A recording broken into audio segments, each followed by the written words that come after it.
So here I'm like, I thought it was a good way to start maybe presenting a little bit how I think about improvisation and how I shape it.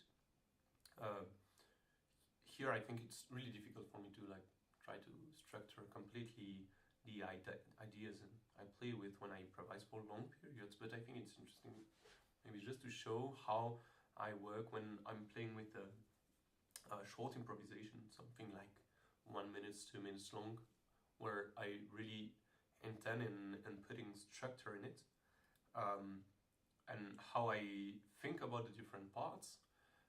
The idea here is really about presenting how I work those improvisation, how I train them so that when I get in front of the piano, like at first I know I'm not lost and I know what kind of structure I want to follow. So I really think about improvisation like a way for me to have a real phrases. Like if I want to improvise a speech, even though I've never like thought about how I would what I would say and how I would say it, I have a clear way of expressing myself. I know how to build phrases, I know how to build texts, and in music I think it's the same. And indeed there are the grammar rules, the stylistic rules and so on that might guide us and might give us idea, and the more we speak, the more we know how to speak, the more we play, the more we know how to play. But indeed I think in music it's somehow non-trivial to know like what is what are the rules that are underlying the improvisation process. And I think here it's interesting maybe to shape one, maybe the one I know I've done the most.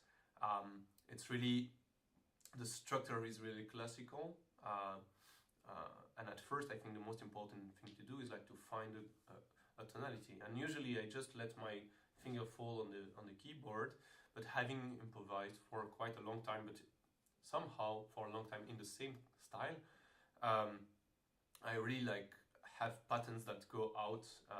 If I start in one given tonality, let's say, I don't know, like G major, like this, I know what kind of progression will come out if I just let my finger like flow, like maybe to the second diminution, then to the sixth fourth, then to the fourth, maybe with an appoggiatura, then this is the fifth, and then to the sixth minor, then we can go back. And this is a small phrase that is like really simple harmonically. I mean, there is no transposition, there is no movement in it, but it's a clear harmonic phrase. And indeed, the fact of having played it so many times, it's what is interesting is that I know that if I play that in another tonality, so this is in G major, but maybe if we go to the fourth, so we are in C major, I know that if I want to play kind of the same, at least something that reminds the first progression, it will be as easy to find back. Like this was going to the second, then to the first advancement of the first, then to the fourth, then to the fifth, then to the sixth degree in minor, and then I ended by a small canonja. And this is basically the same phrase as the first one. So I know that if I make some kind of improvisation and I start with the first one G and then I make the same progression in C, there will be some kind of structure. And indeed we can either like go to more and more different tonalities and present again and again the same phrase. This is maybe not the best thing to do because at a certain moment people get bored. But what we are saying here, just basically saying the same stuff again and again. But maybe having like this classical way of structuring, it's like basically I don't know, like ABA, you play the first one in this and maybe the second one in C, and then going back to this is maybe enough to make an interesting improvisation. This is already something, but I think there's missing a lot of stuff there to have a good shaped improvisation. And maybe at first what is interesting to think about is how can I link those two phrases. Once I know that I have made this, I'm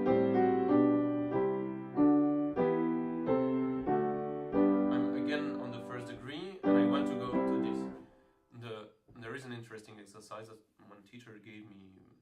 years ago, it was about like how can you go from one tonality to another tonality by improvisation.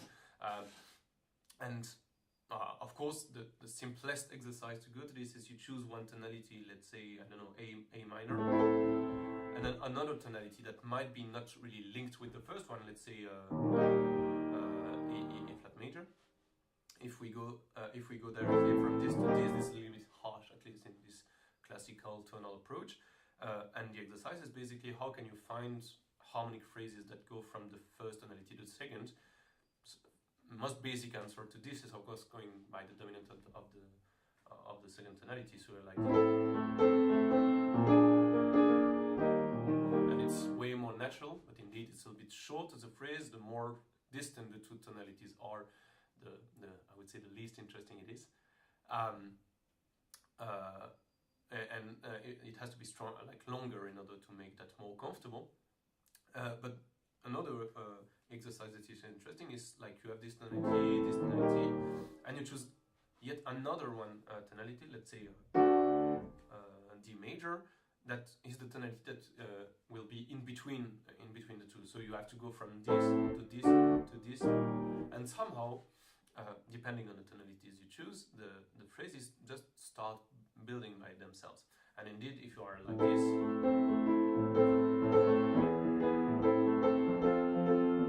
I'm still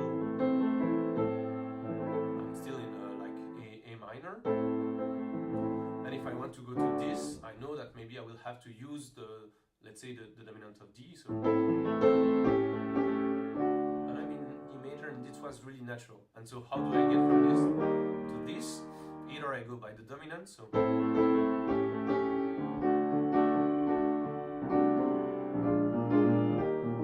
this is a little bit tricky, or we think about what is the function of this chord in the new tonality we were in. So we were in D major. Interestingly, we know that there is this chord here, which is the Napolitan chord, the second Napolitan, and so we know that there is a link between the two tonalities. So if there is a link here, there is probably a good phrase that we can find for this. So if we start again, we were in A minor, and we are here in D major.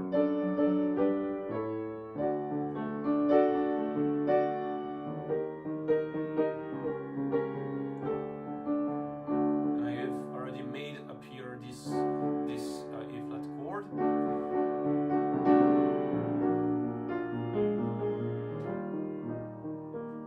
And so it feels more natural when it comes back. So that's one of the two ways of going from one tonality to another tonality. Another way of doing that helps, I think, structuring the first idea, is using progressions. That's the way it's usually done in like old Baroque music. You know, those kind of stuff where they do like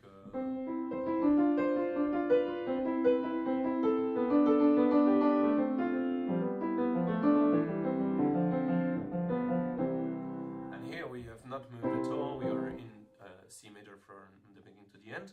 But indeed, if you add at a certain moment in such progression some kind of cadenza or one accidental that appears or something, then you can move really naturally from one tonality to another. As an example, if we are in C major and then we want to go to G major, we only have to add a F sharp. And so again, if I play exactly the same,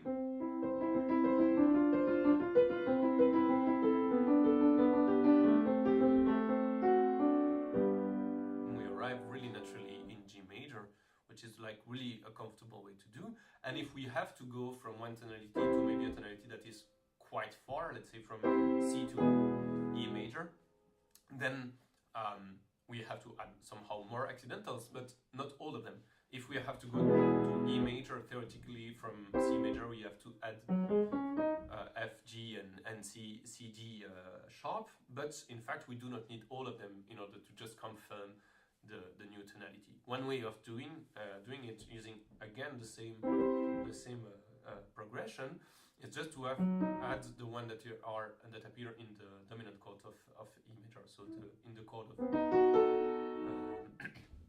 B dominant are basically the F and the D sharp. And so indeed we start again with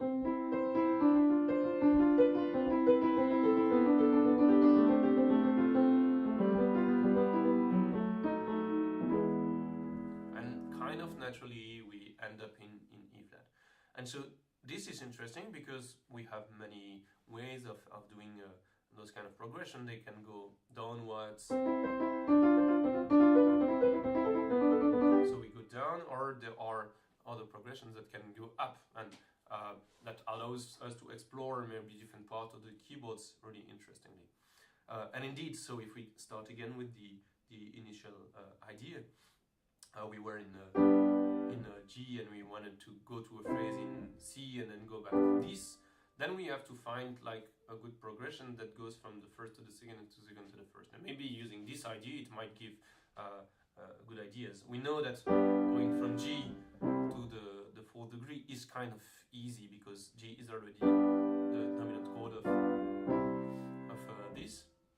So this is already a good way to do that. And again, from going to this new tonality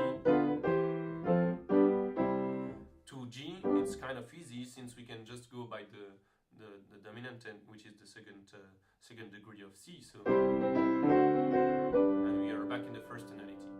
So we know that the treble will be kind of easy, but if we try to play in march, to go from this to this.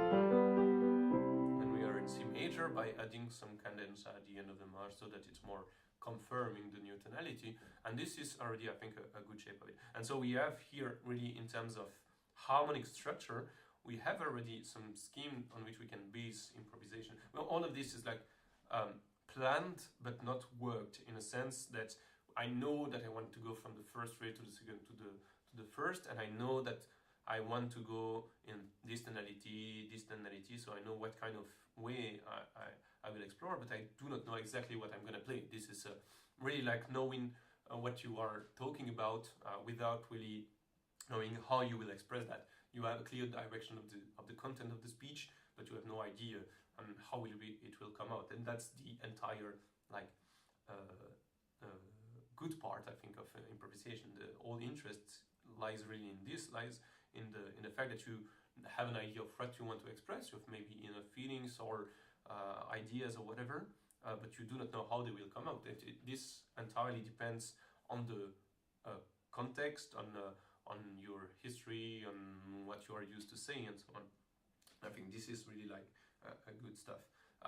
Here, if we again go with the harmonic scheme, maybe we can go with something else than this phrase that we have now already too much heard. Let's go maybe in I don't know, F minor, and I don't know, we can like try to find new progressions. We have this, I think it's in the Moonlight Sonata, in this that goes to the sixth degree. We can do something that's similar somehow.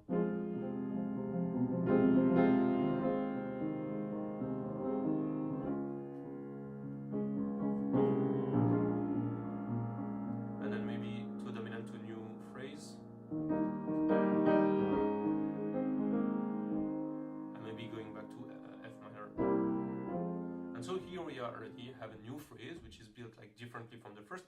There are some common points like the symmetry of it, the length, the number of chords, and so on, but I think it is really something different, interesting. So again, we have it.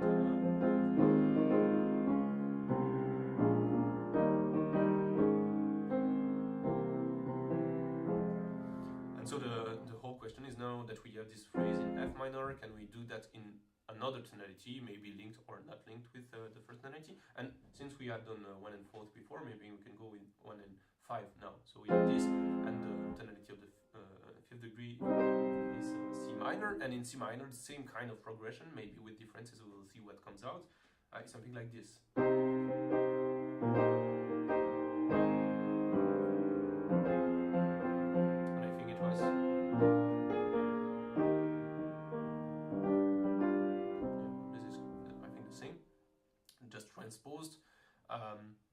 And so indeed here we have again two phrases that we can just play one after another, maybe by a small link, and that will already offer an interesting structure. So this gives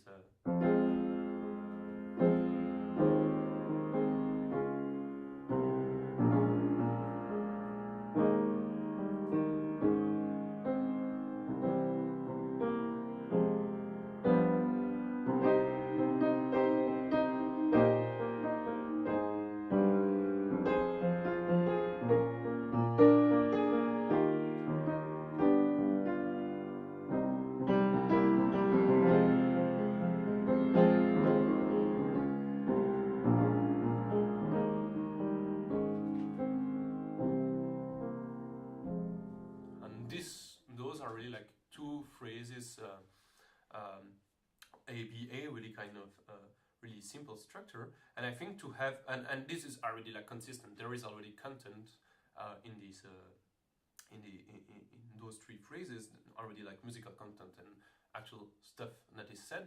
But indeed, I think that there lacks at least two things here, some kind of texture and some kind of melody. Maybe I will come back later to the notion of texture, but in terms of melody, I think often in two ways, at least to improvise melodies, when I have already the harmonic content.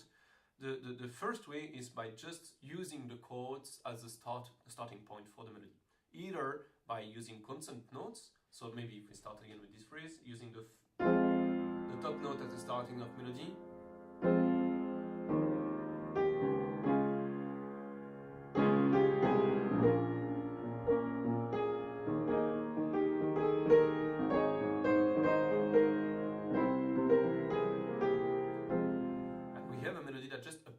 by just using the notes that are somehow already in the harmony. And usually when I improvise in such chordal way, like where you have really chords that are the foundation and the basis of the music, this is what I come up with.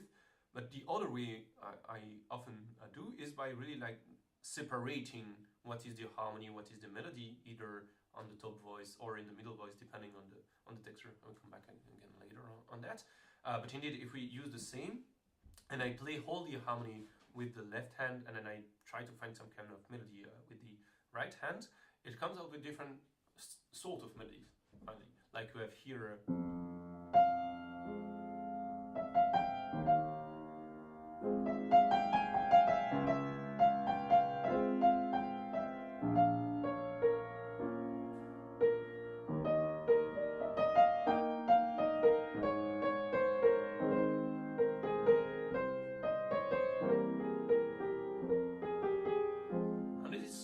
More lyrical, I think. Somehow with this kind of bass chord accompaniment, it's also a little bit more cliche. Like it's always like reminds how what you would find like in Chopin kind of music and so on. But in the same way, it helps like finding more interesting colors, because then you stop thinking only in terms of chords and of notes of chords, but much more in terms of dissonances, appoggiaturas, and maybe longer phrase like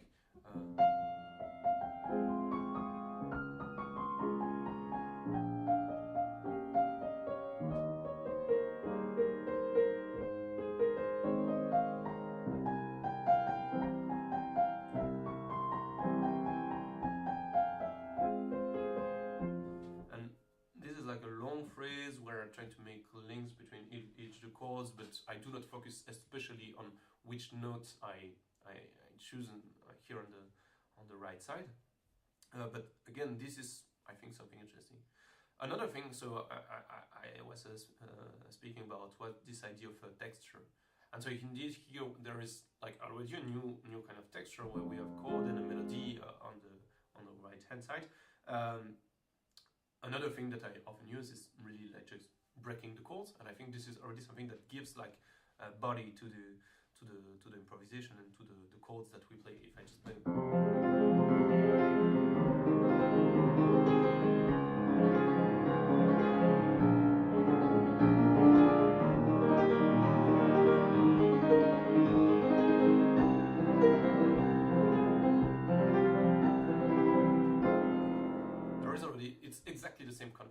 sense that it's exactly the same chords I play, the shapes of the chord, like the voicing, are roughly the same. Of course, it depends, but the technique and so the musical result is different. That is important because also this kind of technique leads to other kind of melodies. Like here, the top voice will be different by the shape of what I play.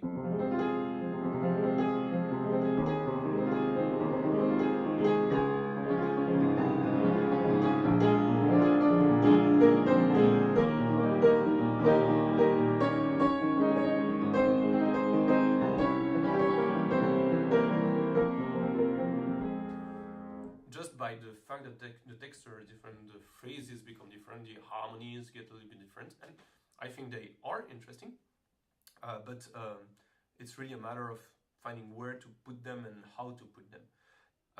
And so I think this is also one way I work improvisation completely, and this was like the beginning of at least of my journey into improvisation was definitely this.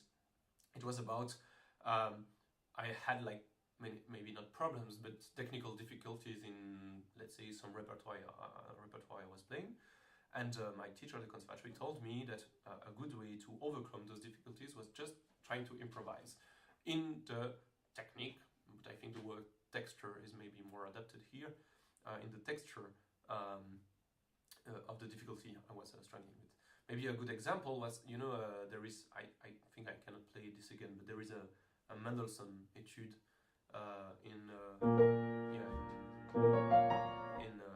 B flat minor, where the melody is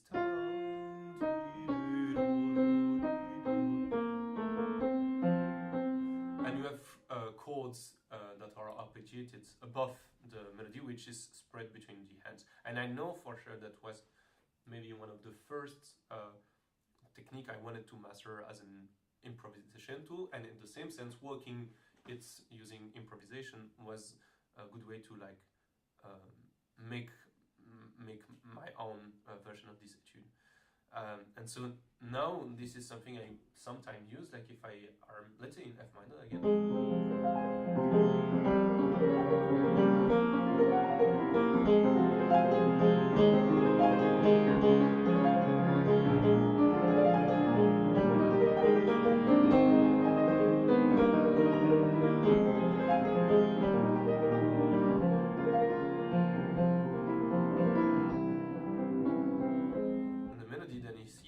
And again, we could work that using only chords by like voicing more the inside of the chords, but it wouldn't lead to the same melodies. If I do exactly the same progression, pushing more on the thumb finally, it gives something like this.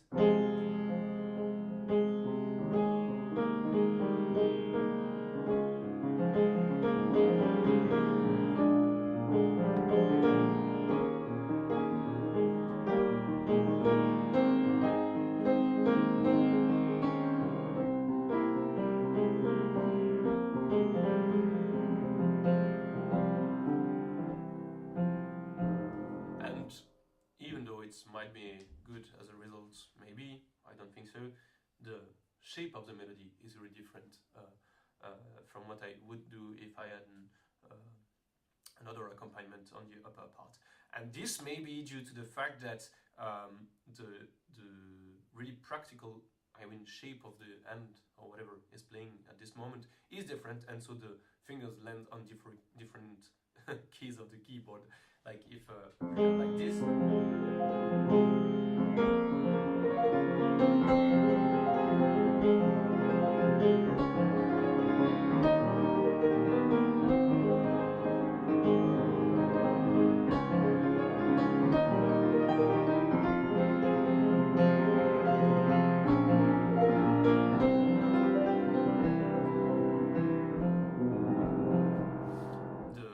That there are like chord position that falls in the hand make that the finger lands on certain keys, and this builds some kind of melodies that, depending on the chord progression, depending on the mood, or depending on whatever it is, lead to different melodies that might be more or less good, of course. So this is the notion of texture, and indeed there are many texture I finally worked with basically any new technique or stuff that I found in the repertoire I was playing, I try to like make it mine by improvising on it. There is an example. This kind of working with pedals. This is something that might be interesting to talk about too. You know, when there is this entire structure, let's say in ABA, where you have the first phrase, in another tonality, the first one comes back. Maybe before coming back to the first one, again, we were in F minor.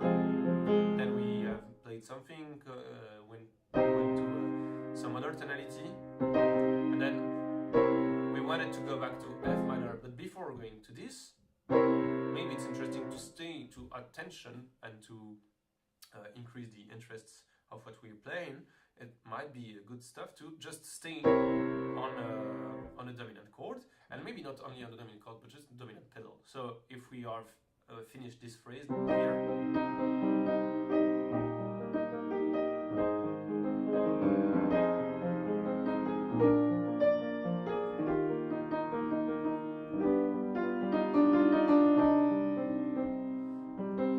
then before going to F minor, maybe this can be used using basically any harmony on top of it, of course leading it with interesting voicings and interesting texture before going back to F. So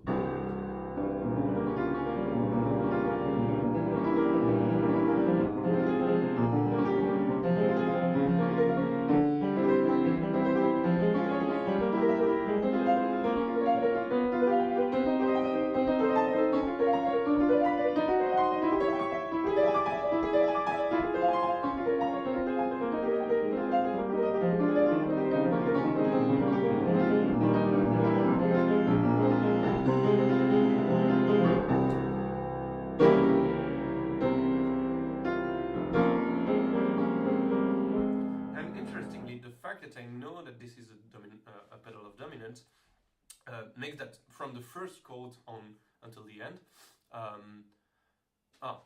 Maybe I can raise the volume a little bit like this. I hope it gets better.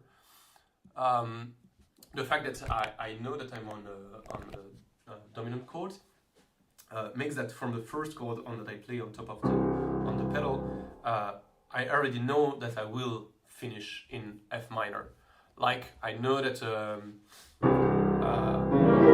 like this chord is indeed a C dominant chord with the ninth ear, but in fact it already resolves in the first degree in the second chord if I play this, and I'm already in F minor. I know this because I will finish in F minor, but if I come up with random chords that are logically linked, this was maybe not the perfect formulation. Random chords that are logically linked, I might end up in passing tonalities before coming back to F. But I know from the first C note that I play here that I will finish in F minor, and so it helps leading it. And again, for working on the pedals, there are different texture again that we can use. Either something which is really tensed and slow somehow, which follows the same kind of harmonic structure than what I played before, but in really a different way. That might be also, and that might allow to build melodic phrases that happens to follow the harmonic structure I'm playing with, like.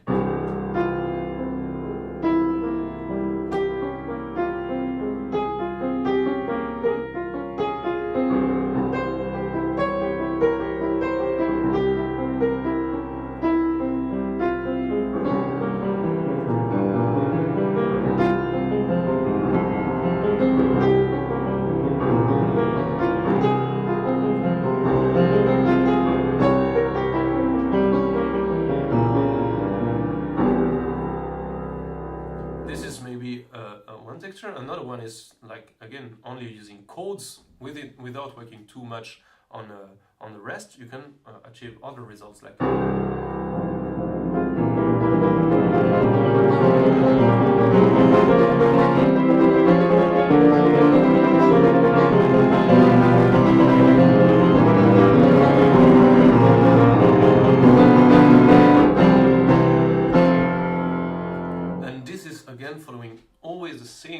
of harmonic structure, but by using different textures, we can achieve really different musical results. So I think this is really one of the good way to start structuring the improvisation, is by making clear the harmonic skeleton.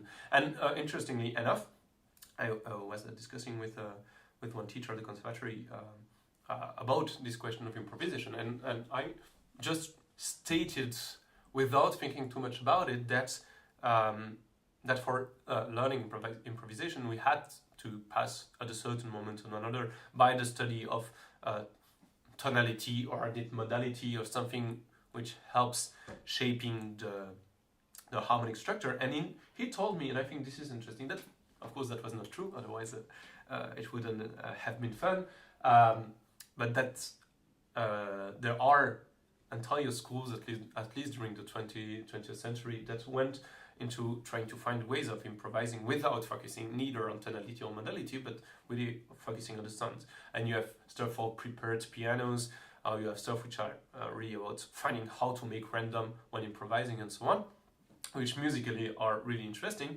but which are like really to introduce in certain contexts that I personally try to not explore that much. But I think it's interesting to remember that we are allowed to do whatever we want, either if we only if we know what context we are playing in. And I think that the harmonic, tonal, and modal context is large enough for avoiding repeating oneself. I mean, there are enormous number of possibilities. The combination of harmony, texture, and melodies already offers a whole bunch of possibilities, but we have to keep in mind that it is not the only way of doing improvisation. So I think this is it. Maybe we can play a little bit and stop talking too much for now. If you have any question, please feel free in the chat. I would love to discuss a little bit on the topic. This is something that really animate myself.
was thinking about also is the fact that I worked for really a long time before even working on long harmonic phrases or on textures or whatever. I've worked for a long time on chords. I remember during the practical harmony course at the conservatory I'm studying in. The practical harmony is quite a huge course for pianists, where we start with like a ciphered bass. Then we have to learn how to transpose by sight. We have to learn how to read 4 keys Bach chorales. We have to know how to reduce first trios, quartets up to a full orchestral course. So this is really, I think, kind of an intense course where many different subjects are studied, and I think it's interesting. But one of the most exciting thing for me to learn in this was really simply about chords. And usually when I hear, like, I don't know, it's often said in jazz, you know, you have what is your favorite chords? I mean, this is, for me at least, I think it's a ridiculous question in itself, because it depends on the context. But and learning chords in itself doesn't mean anything for me if we do not think about learning like extensions or a variation of chords. But what I think is important in learning chords is learning how to make them come out as naturally as possible. So as an example, one of the, and that's why I think about that, there are some shapes of chords, some chord voicings that I know for sure how they will sound like, and that I can use directly in context, replacing a more basic form of the same chord by the more advanced, let's say, one. And I know what it will give as a result, and this is basically like knowing one specific word or one specific intonation when speaking, and knowing what the result will be. As an example, in C major, maybe we can play in this is really 3 simple chords, perfect position, root position, and so on, and only adding some dissonances like this instead of this, and resolving it is basically playing the same chords in terms of mind and of what I think as chords. It's the same stuff, but by adding this appoggiatura, I can just change a little bit the harmonic phrase, gaining a close result, but which is much more of interest. You know, like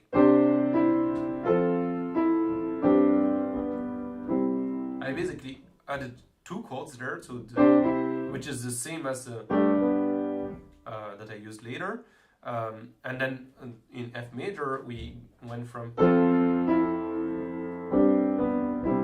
and this is something I know I often use, and sometimes the appoggiatura chords come before, in my mind, comes before the perfect chords. Like as an example,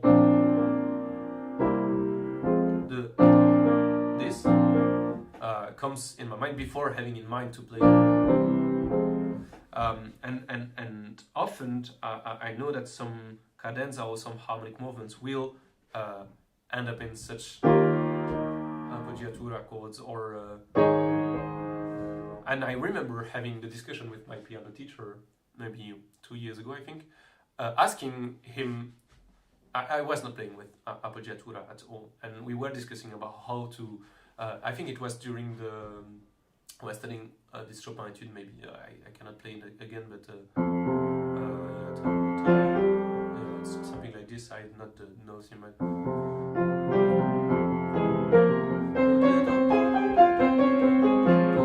This etude, where basically almost all the chords are appoggiaturas or going to dissonances.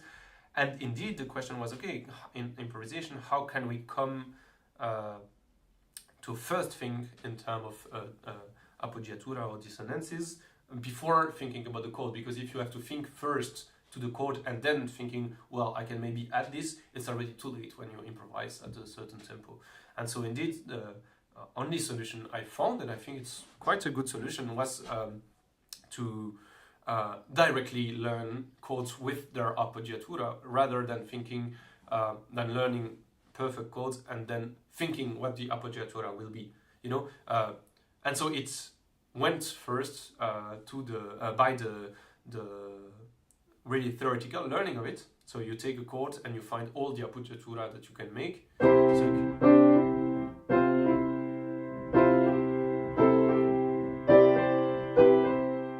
And by working that in for all the chords, all tonalities and so on, at a certain moment start bringing your own taste of which good appoggiatura are in the language that you will maybe use more easily than other ones. And so this comes really, really out. Appoggiatura, they come not by thinking them when playing a chord, but rather as a chord color in itself. And I know that I've often thought about this when like listening to jazz people that were analyzing music, when they speak about extension or chords. It's fun how finally they think in one kind of similar way, you know. Like if you are playing in I don't know, C, this chord in classical music would be often referred to either as a dominant chord or as an extended chord, which is in fact for tonal harmony a bunch of appoggiaturas that you have to resolve. As an example, if you are in this, going to, in fact it's somehow the appoggiatura of this, and even the seventh there can be seen as an appoggiatura for or as a dissonance for the resolution on the first chord. Like, but the fact is by learning that this is not autonomous chord in the sense that maybe it has to resolve depending on the style, but that this is a chord in itself and not a distorted version of this chord, it helps when you improvise to really think this chord directly, and it comes out really faster. So I think that's it.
Okay, I think thank you for the one that's still there. I will try maybe to do some kinds of such kind of sessions more regularly. I think it's interesting. I think I didn't dare to speak that much because I think playing is more important. But definitely, I feel the need of sharing how I think about improvisation because it also helps me to structure this. So I hope I will see you later on the same channel for some live, and thank you for being there. See you.